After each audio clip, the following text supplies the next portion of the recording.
Hello po sa inyong lahat mga ka-crypto. Ako po si Pinoy Crypto Trader at sa video na ito ay atin mong pag-usapan ang tungkol dito kay Bitcoin. Kung saan ang sabi rito ay here's how to turn $1,000 into $1 million this bull cycle. Ayan. Kung sabi rito ay ito po yung paraan kung paano yung investment natin na $1,000 dito kay Bitcoin ay magiging $1 million ngayong bull cycle na ito. Kaya yan po ang ating pag-uusapan sa video na ito. Pero bago po tayo magpatuloy ay nais ko lamang po munang bigyang linaw ang aking disclaimer kung saan ang nilalaman po ng video na ito ay hindi po ito isang financial advice. For education and information purposes lamang po ang layunin nito. Maliban po dito ay nais ko na rin pong magbigay babala na wala pong kahit anumang group chat ang Pinoy Crypto Trader. Ayan. Strategy to turn $1,000 into $1 million. Yan, isa po itong strategy. Kaya malaki pong gain yan kung sa $1,000 lamang na puhunan ay magiging $1 million ito. Yan, yung nagbahagi po sa strategy na ito ay itong si Cardone. Ayan. Kung saan ay nagbibigay po siya ng payo or advice sa mga investor na mag-hold ng Bitcoin ng long term.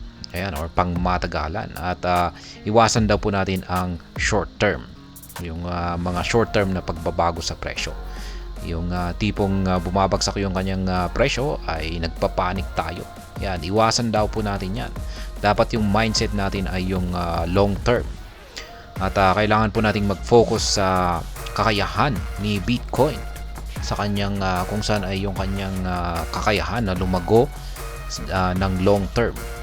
Yan, yung habang tumatagal ay basta importante habang tumatagal ay tumataas yung kanyang value o yung kanyang presyo. Kaya sabi rito ay according to the analyst with Ethereum ETF approval, the market is bullish. And this is a good time for investors to turn $1,000 investment into a huge $1 million during this crypto cycle. Kaya yan, ayon po kay Cardone, ay dahil po sa pagkaka-approve ng Ethereum ETF, ang buong crypto market ay nakakaranas po ng bullish momentum or nagsisiakyatan po ang lahat. Kaya ayon po sa kanya ay ito po yung tamang oras para sa mga investor na mag-invest ng $1,000 at para kumita rito ng malaki na posibleng umabot pa ng $1 million na gain. At yan po ay maaaring mangyari sa loob lamang ng cycle na ito. Kaya market cycle na ito. Ayan. Talking about this bull cycle strategy, he said you should invest in Bitcoin regularly to build significant wealth and make extra money. Kaya yan po yung kanyang ibinahagi na strategy sa cycle na ito. Ayon po sa kanya, ay kailangan daw lamang po nating mag-invest yan dito kay Bitcoin regularly. Yan.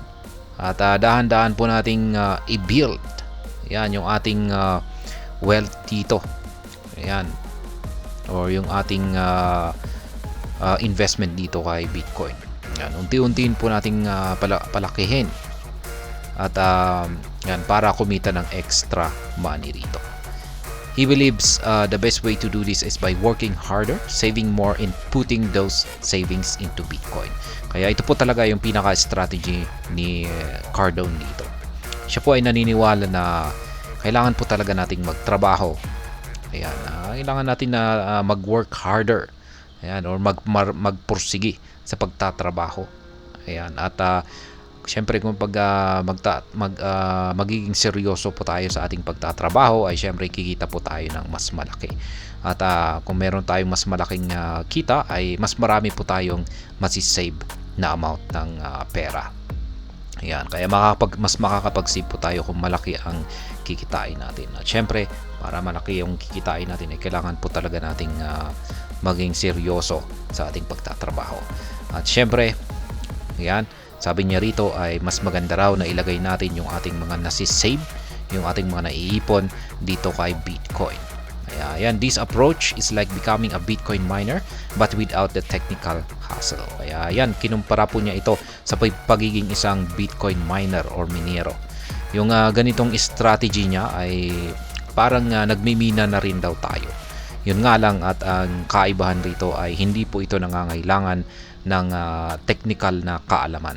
Kasi pagdating po kasi sa pagiging isang Bitcoin miner ay dapat ay magaling po tayo sa mga technical na bagay.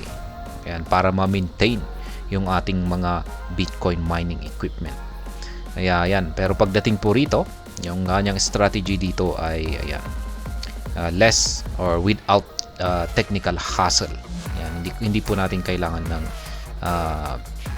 kaalaman, ayan, or skill sa technical na aspeto.